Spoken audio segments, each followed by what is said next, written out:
बिस्मिल्लाहिर्रहमानिर्रहीम, अस्सलाम वालेकुम। खेलों की खबरों पर तबसरों और तजियों से स्कोर के एक और प्रोग्राम के साथ सैयद याह्या हुसैनी आपकी खिदमत में हाजिर है।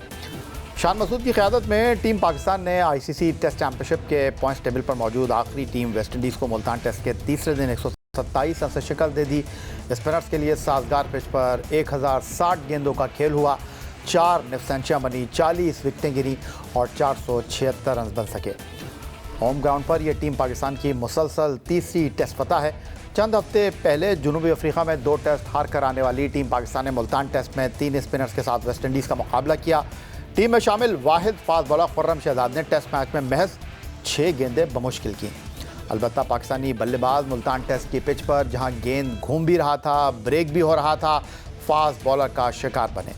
ICC टेस्ट चैम्पियनशिप में चाहे पाकिस्तान वेस्ट इंडीज़ के मुकाबले पर सीरीज़ 2-0 से जीत जाए, तब भी इब्तदाई 5 टीमों में शामिल होने का सवाल ही पैदा नहीं होता। तो पाकिस्तान और वेस्ट इंडीज़ के दरमियान अब दूसरा टेस्ट मैच भी मुल्तान में खेला जाएगा और पहले टेस्ट मैच में टीम पाकिस्तान की जीत के हवाले से गुफ्तगू करने के लिए पाकिस्तान के लिए टेस्ट, वनडे और T20 क्रिकेट में सेंचुरी बनाने वाले पहले बैटर अहमद शहजाद इस वक्त वीडियो लिंक पर लाहौर से हमारे साथ मौजूद हैं, जिनके तबसरे और तज़िये बहुत सारे लोगों के लिए कुछ मुश्किलात का सबब भी बनते हैं। बहुत सारे लोग इनकी बात से इत्तेफाक भी करते हैं और बहुत सारे लोग इनकी बात से इत्तेफाक नहीं भी करते। लेकिन अहमद शहजाद का कहना यह है कि क्यों बात माने हम इस ज़माने की, क्यों बात माने हम इस ज़माने की, ये ज़िंदगी हमारी है तो फिर अंदाज़ भी हमारा ही होगा। अहमद, कैसे हैं आप? ठीक हैं? वाह यार भाई, बिल्कुल ठीक ठाक है। आप ठीक हैं? बस मैंने कहा अहमद शहजाद साहब, ये जानना चाहूँगा आपसे कि पाकिस्तान ने ये टेस्ट मैच जीत लिया, लेकिन जो बात मैं समझ नहीं पा रहा वो ये है कि बात हो रही है यार, पाकिस्तान की टीम अगर इस तरह की पिचेस बनाकर मैच जीतेगी तो फिर बाहर जाकर क्या होगा। तो सबसे इम्पॉर्टेंट सवाल ये है कि अगर यहाँ भी हम हार जाएंगे तो बोलेंगे यार हम तो अपने घर में नहीं जीत पा रहे।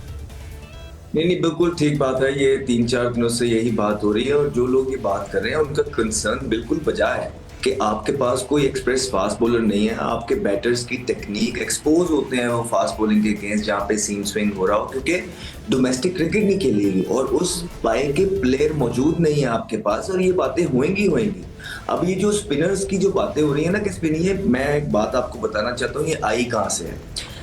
ये टीम के अंदर से आई है। आपके सीनियर प्लेयर्स जो हैं वो हमेशा ही ऐसे करते हैं कि जिस चीज से वो कंफर्टेबल नहीं होते वो उसको मीडिया पे फेंक देते हैं अपने एजेंट के थ्रू या अपने साथी सहाफियों के थ्रू। और ये बात भी जो है पाकिस्तान टीम के प्लेयर्स की तरफ से ही आई है कि ये किस तरह के पिच बना दिए। वो चाहते हैं कि फ्लैट पिच बने जहाँ पे जो है ना हम 150 200 करें और मैच ड्रॉ हो या हारे, इससे उन्हें कोई फर्क नहीं पड़ता। तो ये जो सारी डिबेट हो रही है ना, ये वही लोग हैं जो टीम के अंदर से पहले भी इस तरह की चीजें करते हैं और अभी एक दफा फिर कर रहे हैं। मेरा मानना ये है कि भाई अगर आप यहाँ स्पिन भी नहीं बनाएंगे, सीम क्रिकेट में पिच आपको बना के दी है, आपके फास्ट बॉलर्स उस तरह बॉलिंग नहीं कर सके, बांग्लादेश को पछाड़ नहीं सके, इनफैक्ट एक राणा ने आपको नचा के रख दिया और वो सीरीज आपसे जीत के ले गए। फ्लैट पिचेस पे आप हारते आए हैं या ड्रॉ करते आए हैं, तो इसी वजह से यही तो वजह थी कि आपकी टीम 8वें नंबर पे खड़ी है। अहमद शहजाद वीडियो लिंक पर लाहौर से हमारे मौजूद हैं। पाकिस्तान ने होम ग्राउंड पर तवील अरसे बाद फतह का फार्मूला ढूंढते हुए स्पिन ट्रैक बनाए और फिर इंग्लैंड के खिलाफ टेस्ट सीरीज़ जीती और अब वेस्ट इंडीज़ को पहले टेस्ट मैच में 127 रन के बड़े मार्जिन से शिकस्त दे डाली। लेकिन इन 3 टेस्ट मैचों में फतह सिर्फ स्पिनर्स की मरहून मेहनत दिखाई दे रही है, जिसमें साजिद खान और नोमान अली का किरदार नुमाया रहा। और इन 3 टेस्ट मैचों में सिर्फ 2 फास्ट बॉलर ने बॉलिंग की और वो भी ना होने के बराबर। इंग्लैंड के खिलाफ दूसरे टेस्ट मैच में आमिर जमाल ने सिर्फ 6 ओवर्स किए और उसके बाद उन्हें बॉलिंग का मौका मैसर नहीं आया। और वेस्ट इंडीज़ के खिलाफ पहले टेस्ट मैच में फास्ट बॉलर खुर्रम शहजाद ने सिर्फ 6 गेंदें की, मतलब वो सिर्फ 1 ओवर ही करा पाए। उनके मुकाबले में साजिद खान ने 3 टेस्ट मैचों की 6 इनिंग में 117 और नोमान अली ने इतने ही टेस्ट मैचों में 111 ओवर्स कराए। अहमद शहजाद साहब, मैंने आपके साथ ये आदाद शुमार इसीलिए शेयर किए हैं कि आपसे ये जानना चाहता हूँ कि अगर होम ग्राउंड पर स्पिन ट्रैक का फार्मूला अपनाना है तो क्या फास्ट बॉलर का काम बिल्कुल हम ख़त्म समझें? 3 टेस्ट मैचों की 6 इनिंग में सिर्फ 7 ओवर 2 फास्ट बॉलर ने कराए हैं। अब अगर सिर्फ पहले टेस्ट मैच में वेस्ट इंडीज़ के फास्ट बॉलर की बात हो तो जेडन सील्स ने 14 और जस्टिन ग्रेव्स ने 3 ओवर्स कराए। माजी में हमने ऐसा कम देखा है कि पाकिस्तानी फास्ट बॉलर को नज़रअंदाज किया गया हो। आपको इस हिकमत अमली तरीक़ेकार के हवाले से क्या कुछ कहना है, आप क्या मालूम करते हैं इस हवाले से कि फास्ट बॉलर की हौसला शिकनी तो नहीं हो रही? नहीं सर, एक फास्ट बॉलर का होना एक तो 11 के अंदर जरूरी होता है। ठीक है, आपकी पार्टनरशिप लगती है या उस तरह का टर्न आपको पिच में नहीं मिलता है। अब किसी को तो नहीं ना पता कि अंदर जाएंगे तो पिच कितना टर्न होगा, अगर उस तरह नहीं हो रहा होगा तो फिर क्या करेंगे। आइडियली तो एक ऑलराउंडर भी चाहिए कि जो पाकिस्तान ने अभी तक उस तरह का ऑलराउंडर प्रोड्यूस ही नहीं कर पाए पूरे पाकिस्तान में। लेकिन आप जो ये देखें कि जो तगड़ा फास्ट बॉलर होता है ना, जो तेज फास्ट बॉलर होता है, वो किसी भी पिच पे आउट करता है। क्या पाकिस्तान के पास पूरे पाकिस्तान में उस तरह का फास्ट बॉलर मौजूद है? और अगर खुरम शहजाद है तो वो नया बॉल थोड़ा सा डिसेंट कर लेता है, और उसने नए बॉल पे 2-3 ओवर किए भी, लेकिन स्पिन इफेक्टिव थे और उसके साफ पता लग रहा था दूसरी इनिंग में तो भाई स्पिनर का ही काम है। तो कप्तान फिर कहता है कि अच्छा यार स्पिनर्स ही जाते हैं, लेकिन होना बहुत जरूरी है। तो सर ये हमने आपको पहले भी बोला है, जो अच्छा है वो किसी भी जगह पे, चाहे ग्रेवयार्ड है चाहे जो भी है, वो परफॉर्मेंस करता है। क्या पास में पाकिस्तान के फास्ट बॉलर्स ने इस तरह के पिचेस पे जो है ना, पिच का तो इस्तेमाल ही छोड़ देते हैं, वो हवा के अंदर डिसीव करके आउट कर देते थे। मसला ये है कि पाकिस्तान के बॉलर्स में अब वो दमखम नहीं है फास्ट बॉलर्स में, और दूसरा जिनमें थोड़ा बहुत गैस है वो शॉर्टर फॉर्मेट में वाइट बॉल में खेलना चाहते हैं, पैसे कमाना चाहते हैं। वो जो अल्टीमेट फॉर्मेट, वो जो टेस्ट क्रिकेट है, उससे दूर होते जा रहे हैं। और ये बारहा हमने बात सुनी है, मीडिया पे भी आती है, प्लेयर्स से खुद भी बात हो रही है। तो वो जो पैशन और लव ऑफ टेस्ट क्रिकेट है, पहले उसको बहाल करने की जरूरत है अपने फास्ट बॉलर्स के अंदर। उसके बाद जो है आपको फास्ट बॉलर भी नजर आ जाएंगे चाल लगाते हुए। टेस्ट ओपनर अहमद शहजाद हमारे साथ मौजूद हैं। वेस्ट इंडीज़ की पाकिस्तान के दौरे पर है और पहला टेस्ट मैच पाकिस्तान ने तीसरे ही दिन 127 रन के फर्स्ट से जीतकर 2 टेस्ट मैचों की सीरीज़ में 1-0 की बरतरी हासिल कर ली है। पाकिस्तान की टेस्ट टीम और हिकमत अमली पर मज़ीद गुफ्तगू करेंगे अहमद शहजाद से एक ब्रेक के बाद।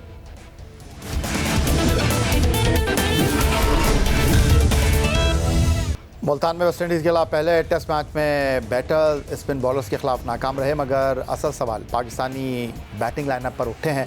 होम ग्राउंड पर भी पाकिस्तानी बैटर बड़ा स्कोर करने में कामयाब नहीं हो सके हैं। पाकिस्तान पहली इनिंग में 230 और दूसरी इनिंग में सिर्फ 157 रन पर आउट हो गया। अगर मौजूदा टेस्ट चैंपियनशिप में पाकिस्तानी बैटर्स की कारकर्दगी पर हम एक नज़र डालें तो इसमें 13 टेस्ट मैच हो चुके हैं। सऊद शकील को इस फहरिस्त में सबसे कामयाब बल्लेबाज के तौर पर देखा जा सकता है। सऊद शकील ने मौजूदा टेस्ट चैंपियनशिप के तमाम 13 मैच खेलते हुए 44.91 की औसत से 1033 रन बनाए, जिसमें उनकी एक डबल सेंचुरी समेत 3 सेंचुरियाँ शामिल हैं। सऊद शकील ने श्रीलंका के खिलाफ 208 नॉट आउट रन बनाते हुए पाकिस्तान की फतह में अहम किरदार निभाया और इंग्लैंड के खिलाफ भी एक शानदार सेंचुरी स्कोर की, मगर वो ऑस्ट्रेलिया में बुरी तरह नाकाम रहे। शान मसूद इस फहरिस्त में दूसरे नंबर पर हैं, लेकिन उनकी कारकर्दगी पर सवालिया निशान बरकरार है। मगर टॉप ऑर्डर में वो अब्दुल्ला शफीक के बाद वाहिद बैटर हैं जिन्होंने रन स्कोर किए हैं। शान मसूद ने 13 टेस्ट मैचों में 863 रन 35.95 की औसत से स्कोर किए, जिसमें 2 सेंचुरियाँ और 5 निफ सेंचुरियाँ शामिल रहीं। लोअर मिडिल ऑर्डर में सलमान अली आगा 13 टेस्ट मैचों में 846 रन 2 सेंचुरियों की मदद से बना सके। औसत के एतबार से सबसे कामयाब batter wicket keeper Mohammad Rizwan रहे। 11 मैचों में 45.88 की औसत से 826 रन बनाने में कामयाब रहे, मगर वो सिर्फ 1 सेंचुरी बना सके जो उन्होंने बांग्लादेश के खिलाफ स्कोर की। मगर पाकिस्तान को तारीख में पहली मरतबा बांग्लादेश के खिलाफ टेस्ट सीरीज़ में शिकस्त हुई, मतलब ये सेंचुरी पाकिस्तान के किसी काम ना आई। अब्दुल्ला शफीक जो इस बार टीम से ड्रॉप हैं, उन्होंने 10 टेस्ट मैचों में 512 और बाबर आजम ने 11 टेस्ट मैचों में 507 रन स्कोर कर रखे हैं। तो अहमद, ये सारे आदादो शुमार आपके सामने रखने का बुनियादी मतलब यह है कि होम ग्राउंड पर ही बैट्समैन परफॉर्म करके कौमी टीम में जगह हासिल करते हैं, लेकिन वेस्ट इंडीज़ के खिलाफ पाकिस्तानी बैटर दूसरी इनिंग में टिक ही ना सके और दूसरी जानिब टॉप ऑर्डर में शान मसूद ही कुछ कारकर्दगी का मुजाहरा कर सके। अगरचे उनकी कारकर्दगी पर सवालात मौजूद हैं, सवालात उठते रहे हैं। लोअर ऑर्डर में मोहम्मद रिजवान ने औसत में सबसे बेहतर कारकर्दगी पेश की है, लेकिन उनकी कारकर्दगी सबके सामने है। उनके रन्स टीम की फतह में अपना किरदार अदा कर नहीं पा रहे, तो ऑस्ट्रेलिया जनूबी अफ्रीका में तेज़ पिचेज़ और मुश्किल कंडीशन का बहाना बन जाता है। लेकिन अपनी कंडीशन में भी अगर हम स्कोर ना कर सकें तो फिर अच्छी टीमों के खिलाफ क्या करेंगे? जी बिल्कुल, देखिए एक्सक्यूज ये बहुत बड़ा फैक्टर हो गया इस पाकिस्तान क्रिकेट टीम में। जितनी मर्जी प्रेस कॉन्फ्रेंसेस सुन लें, कप्तान वाइस कप्तान, red ball white ball, excuses से भरी हुई नजर आती है। इसी तरह इस पिच की भी एक्सक्यूज बनाया जा रहा है। जब आप एक्सक्यूज पेश करने लग जाते हैं, आपका जो माइंड है वो बॉडी को उसी तरह के सिग्नल्स देता है और आप अपने ऑप्टिमम लेवल पे परफॉर्म नहीं कर सकते हैं। यही हमने चीजें सीखी हैं। दूसरा ये है कि देखिए, अगर आप बीइंग एन एशियन बैट्समैन, अगर आपने स्पिन को भी अच्छी टेक्निक से नहीं खेलना है और केटर नहीं करना है, then what is the point being an Asian batsman. आपने सीम पे भी जो है ना स्ट्रगल करना है, बाउंस पे भी स्ट्रगल करना है। वहां आप ये कहते हैं हमारे लिए ये कंडीशन नहीं है। तो भाई अगर आप एशिया में टर्न हो रहा है तो आप कह रहे हैं कि ये भी जो है ना मुश्किल है, तो फिर एज एन इंटरनेशनल प्लेयर आपको टेस्ट क्रिकेट में वो क्या पिच बना के दें जिसपे आप कहेंगे कि हाँ ये पिच ठीक है, हम आपको मैच जीत के देते हैं। तो ऐसा नहीं, मैंने आपको पहले भी बोला है, यहाँ पे मैनेजमेंट को स्ट्रिक्ट होने की जरूरत है, चेक करने की जरूरत है कि इस तरह की बातें कौन टीम में फैला रहा है और वहां से कौन चीजें जो है ना अपने एजेंट के थ्रू या जर्नलिस्ट के थ्रू ये पूरा एक बयान बनाने की कोशिश कर रहे हैं। तो जब तक आप एक्सक्यूज देते जाएंगे ऐसा ही होगा। अगर एक्सक्यूज की बजाय आप अपनी टेक्निक पे काम करेंगे कि स्पिनर को बेस्ट वे क्या होता है खेलने का, बॉल पे पूरा चढ़ना कैसे है, एयर में जल्दी पिक करनी होती है, आपने लेंथ उसकी पेस पिक करनी होती है। फिर जैसे ही जब नॉर्मल पिच है जहाँ इतना ब्रेक नहीं हो रहा, आप थोड़ा हाफ टॉप खेल सकते हैं। इस तरह के पिच के ऊपर आपको बिल्कुल डिसाइसिव खेलना होता है। अगले बॉल को पूरा ऊपर जाना है, पिछले बॉल को पूरा पीछे जाना है, और जब पीछे भी जाना है तो खुलना नहीं है। ये छोटी छोटी चीजें कोई ऐसा सीनियर प्लेयर नजर नहीं आता है पाकिस्तान क्रिकेट टीम में कि उनकी हेल्प आउट कर सके। अगर आप कोचिंग पैनल में भी देखेंगे तो आकिब जावेद और अजहर महमूद मौजूद हैं जो फास्ट बॉलिंग को तो हेल्प कर सकते हैं, लेकिन बैटिंग के मसले क्या है वो वही बता सकता है जो सीनियर प्लेयर ने इन जगहों पर परफॉर्मेंस की हो। वो पाकिस्तान टीम में भी कोई इस तरह का नजर नहीं आ रहा है। और जो पाकिस्तान टीम के अंदर सीनियर प्लेयर्स हैं उनके अपने इतने फ्लॉज हैं और परफॉर्मेंसेस आपके सामने, उन्होंने दूसरों को क्या बताना है। तो मेरे ख्याल से पाकिस्तान के डिफेंस में और टेक्निक में मसला है। अगर स्पिन एक्सक्यूजेस बनाने की बजाय अपनी टेक्निक और गेम पे फोकस करें तो शायद बेहतर परफॉर्मेंसेस बल्लेबाजों की तरफ से निकल के आ सकें। अहमद शहजाद बात कर रहे हैं मोहम्मद रिजवान की प्रेस कॉन्फ्रेंस के हवाले से। जब टेस्ट मैच पहले दिन 3.5 घंटे टेस्ट मैच ताख़ीर से शुरू हुआ तो मोहम्मद रिजवान ने आकर कहा कि इस पिच के ऊपर रन्स करना आसान नहीं है, टेस्ट मैच जल्दी ख़त्म हो जाएगा और इस तरह की पिचेस के ऊपर बल्लेबाजों की औसत ख़राब होगी। उन्होंने कहा क्या था, सर आपको दिखा देते हैं। देखिए जी, जिस तरह पाकिस्तान क्रिकेट आगे अब जा रही है, अब एक प्लेन के साथ अगर आप देख रहे हैं कि इस तरह, इससे पहले इस तरह पिचेस नहीं बने जिस तरह पाकिस्तान, तो हमें एज ए कौम या सबको इस चीज़ को एक्सेप्ट करना पड़ेगा कि शायद बैट्समैनों की जो एवरेजेस है और चीज़ें वो नीचे आएंगी, ग्राफ नीचे आता रहेगा, क्योंकि सबको लगता है कि ये पिचेस इतनी आसान नहीं होने, कभी आगे से आउट होना है, कभी पीछे से आउट होना है, कभी ऊपर नीचे आ रहा है, ऊपर नीचे बॉल हो रहा है, स्पिन भी हो रहा है, तो मुश्किल कंडीशन आ रहे हैं। मगर हमें इंशाल्लाह आहिस्ता आहिस्ता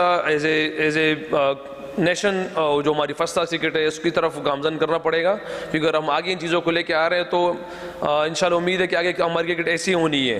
और पिच मुश्किल ही था, सबको नज़र आ रहा है कि पहले बॉल से अगर वो स्पिनर लगा रहे तो इट मीन्स कि पिच में बहुत कुछ है स्पिनर्स के लिए, तो मुश्किल तो था ही। बहरहाल जिस तरह सऊद और मेरी अल्लाह पाक ने पार्टनरशिप लगाई है, थोड़ी सी हमने प्लान की, जिस प्लान में बाज़ औक़ात आपको सक्सेस मिलती है, बाज़ औक़ात उनकी तरफ से कुछ लूज़ बॉल आपको मिलते हैं जिसकी से पार्टनरशिप लगती रहती है। तो बहरहाल यही हुआ और अल्लाह पाक ने हमारी मदद फरमाई। तो अहमद, अब मेरा सवाल बहुत सीधा सा आपसे ये है, अगर हम डेड पिच बना देते हैं तो होता ये है कि हम 2 दिन बैटिंग करते हैं और 2 दिन में हम जितने रन बनाते हैं वो सामने वाली हिकमत अमली बनाकर आती है टीम, और वो एक दिन में उतने रन करती है जितने 2-2.5 दिन में हम रन करते हैं। अब रिजवान साहब जो फरमा रहे हैं कि जी इस तरह की पिचेस के ऊपर आपका रन औसत जो है वो नीचे गिरेगा, दे आर प्रोफेशनल। पाकिस्तान के लिए या अपने मुल्क के लिए जो भी टेस्ट क्रिकेट खेलता है वो हर तरह के टेस्ट से गुजरकर इस मरहले तक आता है। बड़े अच्छे तरीके से एलैबोरेट कर दिया आपने सारी चीजें। मैंने आपको पहले भी बोला है कि मैंने ये जो क्लिप था ये मैंने देखा है, it's one of a kind clip. हमने नहीं देखा है कि पाकिस्तान टीम के सीनियर प्लेयर्स आके अपनी एवरेजों की बातें कर रहे हैं और लोगों का माइंड, पहले तो ये करते थे कि अपने एजेंट के थ्रू ये माइंड प्रिपेयर कराते थे, अपने लाइक माइंडेड जर्नलिस्ट के थ्रू ये माइंड करते थे। अब वो खुद भी कॉन्फ्रेंसेस में आते हैं और इस तरह के एक्सक्यूज पेश करने लग गए हैं। मैंने नहीं कभी किसी इंटरनेशनल प्लेयर से इस तरह की गुफ्तगू सुनी, और अगर सुनी भी होगी तो हम में से किसी ने ये चीज़ें पसंद नहीं की होंगी। लेकिन आज अलमिया ये है कि 8वें नंबर की टीम के जो प्लेयर्स हैं वो ऐसे पीछे होके प्रेस कॉन्फ्रेंस में बैठे होते हैं 50 करके कि जिस तरह पता नहीं हमने क्या अचीव कर लिया ज़िंदगी के अंदर। टीम को नंबर 1 पे लेके जाने वाले दावे करने वाले जो लोग थे वो आज 8वें नंबर पे टीम को पहुंचाए में और फिर भी टीम के अंदर है। मुझे लगता है कि बहुत लकी हैं ये लोग, और इन दी एंड ऑफ द डे इनका कसूर ही नहीं है, कोई जबरदस्ती नहीं कह रहा है इनको हमें सिलेक्ट करें, कोई जबरदस्ती नहीं कहते ये कोचेस को, ये सिलेक्टर्स को।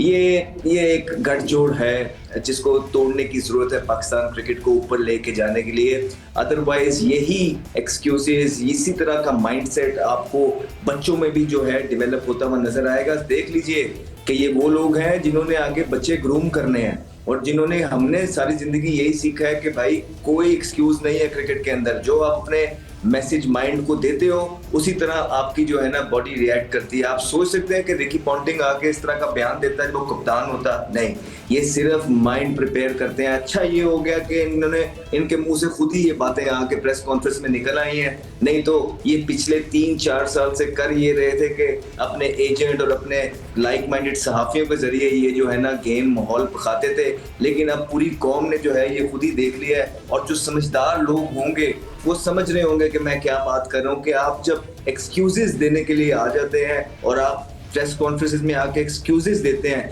तो ऑफ कोर्स ये मैसेज बहुत दूर तक जाता है। सबसे पहले आपकी बॉडी इस पे रिएक्ट करती है, फिर जो बच्चे, जो क्रिकेट टीम में लोग हैं वो आपको देख रहे हैं, वहां भी आप यही बातें कर रहे हैं। तो ये सारा नेगेटिव माइंडसेट है जो सीनियर्स की तरफ से पूरी टीम में फैल रहा है। इसी वजह से आप देख रहे हैं कि कोई लड़का अपने आप को अप्लाई नहीं कर पा रहा है, और धड़ाधड़ पाकिस्तान जो एक टाइम पे स्पिनर्स को टैकल करने का मास्टर समझा जाता था, धड़ाधड़ विकेटें खो रहा है और आउट हो रहा है। Test off spinner Sajid Khan आखिरी 3 टेस्ट मैचों में 2 मरतबा मैन ऑफ द मैच रहे। इंग्लैंड के खिलाफ सीरीज़ में प्लेयर ऑफ द सीरीज़ का अवार्ड भी हासिल करने में कामयाब रहे। साजिद खान ने 3 टेस्ट मैचों की 6 इनिंग में 117.4 ओवर किए, 28 विकेटें अपने नाम की। उनकी मैच में बेहतरीन बॉलिंग 197 रन के बदले 10 विकेटें रहीं। प्लान होती है कि हमारे रन्स कितने हैं। कल देखा जाए तो हमारे 4 बड़े अर्ली आउट हुए थे, फिर रिजी भाई और सऊद भाई ने बड़ी अच्छी इनिंग्स खेली तो हम वापस मैच में आ गए। तो इस तरह की विकेटों पे प्लान सिर्फ यही है कि आपने रन्स नहीं देने और कंटेन रखना है और सही जगह पे बॉलिंग करनी है। अगर कोई रन्स अच्छे बॉल पे पड़ भी जाए तो कोई इशू नहीं है। रिजी भाई से और शानी भाई से भी यही बात होती रहती है कि जब भी अगर मुझे अच्छे बॉल पे रन्स पड़े तो वो कुछ नहीं कहते। हाँ, अनफॉर्चुनेटली मैंने 2-3 ऐसे बैड बॉल भी किए, लेकिन उन्होंने कुछ नहीं कहा। इस क्रिकेट में ये चलता रहता है। प्लान यही सिंपल प्लान होती है कि हम अच्छे एरिया को हेड करें। अहमद, साजिद खान ने जितने अरसे में ख़ुद को मनवाया है, ये वही साजिद खान है जिनको पाकिस्तान क्रिकेट बोर्ड के साबिक सरबराह ने जो है वो कहा नहीं जी इस तरह के बॉलर आपको चाहिए नहीं। और फिर यही साजिद खान और नोमान अली हैं। जब हम बांग्लादेश के ख़िलाफ़ सीरीज़ आ रहे तो हमारे जो असिस्टेंट कोच अज़हर महमूद साहब हैं वो ये फरमा रहे थे पिंडी में कि हमारे पास तो स्पिनर ही नहीं है, आपके पास मिस्ट्री स्पिनर अबरार के अलावा स्पिनर ही नहीं है। वो कह रहे थे साजिद और नोमान है, लेकिन हमें इस टाइप के स्पिनर चाहिए जो मैच में विकेटें लेकर दें। जब उनको खिलाया तो वो आपको अब जीत दिलवा रहे हैं, जीत की ज़मानत बन गए।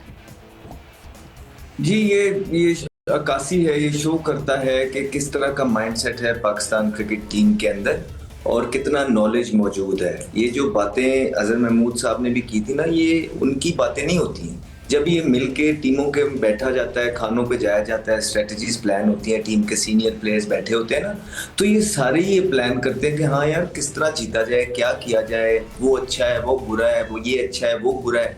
तो ये सारों की ये अक्कासी करता है। अगर इतना ही नॉलेज होता, वो लोग जो पिछले 4-5 साल से टीम के कप्तान हैं या सीनियर प्लेयर हैं, तो पहले ये स्ट्रेटजी बना लेते, लेके आते। नहीं पता इन लोगों को, ये लोग live for the moment sort of people हैं। ये लोग अपनी तनख्वाहें लेते हैं और आगे चले जाते हैं। जितना थोड़ा बहुत इनको आता है ये बेचारे करने की कोशिश करते हैं, इससे ज्यादा इन लोगों को आइडिया है नहीं किसी भी चीज का कि करना क्या है। अच्छा अहमद, हमने पाकिस्तान टीम के सीनियर खिलाड़ियों की बात कर ली, बहुत सारे इश्यूज़ के ऊपर बात कर ली। अब कप्तान शान मसूद की भी बात कर लेते हैं। कल जब पाकिस्तान टेस्ट जीता तो टेस्ट मैच के बाद आकर पहला सवाल ही उनसे यही हुआ कि जी बहुत अच्छा खेल रहे हैं आप लोग, लेकिन बात दरअसल ये है कि वेस्ट इंडीज़ के बैट्समैनों के पास तो एक्सक्यूज़ है कि उनको साजिद को, नोमान को, अबरार को खेलना पड़ रहा है, लेकिन हमारे बैट्समैनों के पास क्या एक्सक्यूज़ है। वेस्ट इंडीज़ के पास कोई इतने बड़े बॉलर तो नहीं है।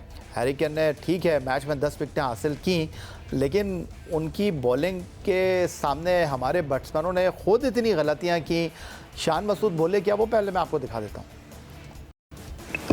सर, खामियां हर डिपार्टमेंट में होती हैं, कोई भी चीज़ परफेक्ट नहीं होती। हम इधर बैटिंग और बॉलिंग के ख़िलाफ़, हमारी अपनी टीम है, हम अपने बैटिंग और बॉलिंग में अगर दरमियान में कंपटीशन डाल दें तो वो टीम नहीं हुई। आप सब ने देखा सबसे मुश्किल अगर कोई शोबा था इस विकेट पे वो बैटिंग थी, और मे बी फास्ट बॉलिंग जो इतनी कंड्यूसिव उसके लिए कंडीशंस नहीं थी।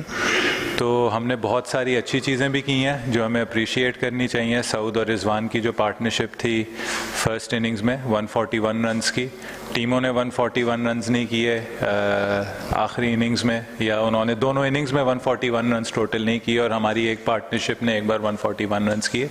जी जो गलती है वो ये है कि जब इतनी बड़ी पार्टनरशिप होती है तो उसके अराउंड छोटी छोटी और पार्टनरशिप्स। अहमद कप्तान एक्सक्यूज़ भी दे रहे थे, लेकिन बहुत कुछ कह भी दिया उन्होंने। वो कह रहे हैं भाईजान बात दरअसल ये है कि जब आप 50 करते हैं तो 50 को लंबा करना चाहिए, और अगर अच्छी पार्टनरशिप होती है तो फिर बाकी लोगों को रिस्पॉन्सिबिलिटी लेनी चाहिए। कुछ गलत नहीं किया, उसने एडमिट किया इस चीज़ों को कि बहुत सारी गलतियां मौजूद है। उसने प्रेस किया अपने उन प्लेयर्स को जिसमें एक पार्टनरशिप जो लगी थी वो अच्छी पार्टनरशिप थी, उसी पार्टनरशिप की वजह से ये मैच में आगे रहे। लेकिन ओवरऑल अगर मुझे लगता है कि इन लोगों को ना एक्सक्यूज नहीं देने चाहिए। शान बहुत एक्सक्यूजेस देने लग गए हैं। शान आके यही बोलने लग गए कि पिच ऐसा है, हम लोगों बैट्समैन के लिए भी तो मुश्किल होएगी, पीछे चला जाएंगे, रन नीचे। अब यही माइंडसेट इनके ड्रेसिंग रूम में चल रहा है, ठीक है, और वही अपने जर्नलिस्ट के थ्रू जो है ना या मीडिया के थ्रू ये बाहर निकलवा रहे हैं। Same goes to Rizwan as well. I think ये एक्सक्यूजेस से निकलना है एज अ कैप्टन ना, ये आप जो भी बात करते हैं आप यंगस्टर्स वो है ना उसको सुनते हैं और फिर वो उनके ज़हनों में बैठ जाती है चीज़। आपको आके ये एक्सक्यूज नहीं देने चाहिए कि बैट्समैन की भी तो शिकायत कर सकते हैं कि उनके रन्स नीचे जाएंगे, ये वो। आप ये लीडर्स इस तरह की बातें नहीं करते।